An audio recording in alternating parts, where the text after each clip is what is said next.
Assalamualaikum warahmatullahi wabarakatuh. Kami dari kelompok 10 akan mempresentasikan hasil diskusi kelompok kami. Kelompok 10 itu beranggotakan saya sendiri, Amanda Stefani Angelika, dan juga dua teman saya yaitu Siti Nur Khairina dan Surtika. Di sini kami akan membahas mengenai persepsi dan pengambilan keputusan. Yang pertama ada definisi persepsi, definisi pengambilan keputusan, tahap pengambilan keputusan, etika pengambilan keputusan, dan juga faktor-faktor yang mempengaruhi persepsi. Yang pertama, kita akan membahas mengenai definisi persepsi. Persepsi adalah pola pikir yang terbentuk akibat rangsangan yang diterima oleh panca indera, baik itu melihat, merasakan, mencium, mendengar, dan mencicipi sebagai rangsangan akibat faktor lingkungan. Secara sederhana, persepsi dapat dikatakan sebagai peristiwa yang pernah dialami dan saling berhubungan yang didapatkan dengan mengaitkan beberapa informasi dan menafsirkan pesan. Selanjutnya adalah definisi pengambilan keputusan.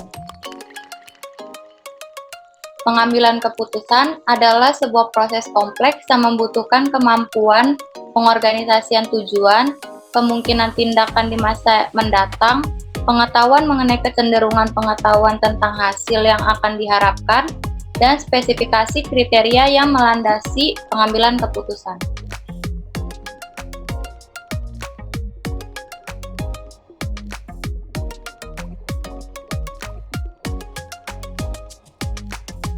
Tahap-tahap pengambilan keputusan.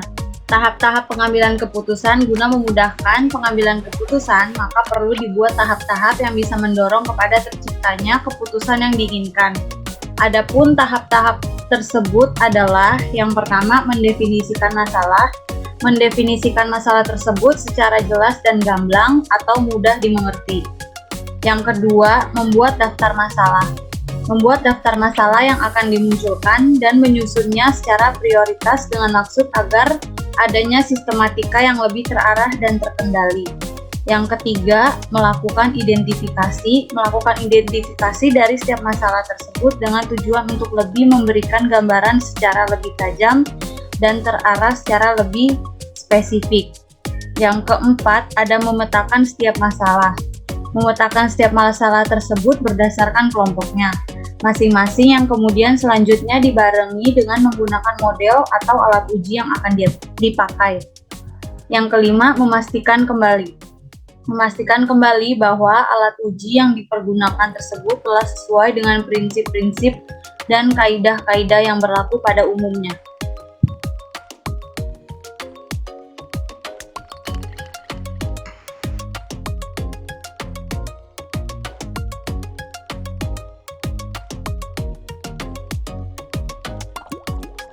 Selanjutnya, ada etika dalam pengambilan keputusan.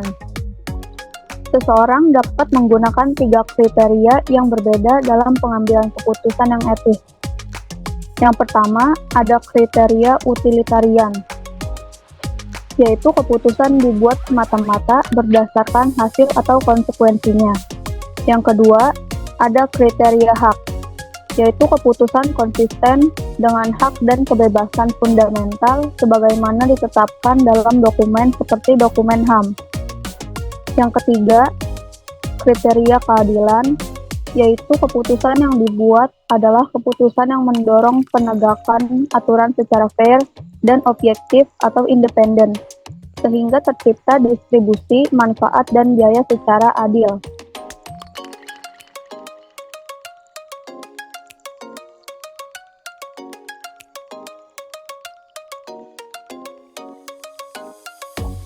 Selanjutnya, faktor-faktor yang mempengaruhi persepsi.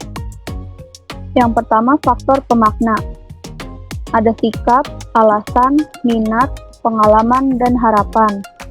Yang kedua, faktor situasi. Ada waktu, work setting, social setting. Yang ketiga, faktor sasaran. Ada hal-hal baru, gerakan, suara, ukuran, kedekatan, dan kesamaan.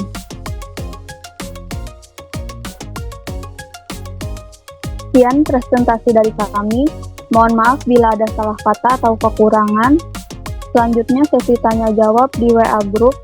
Terima kasih.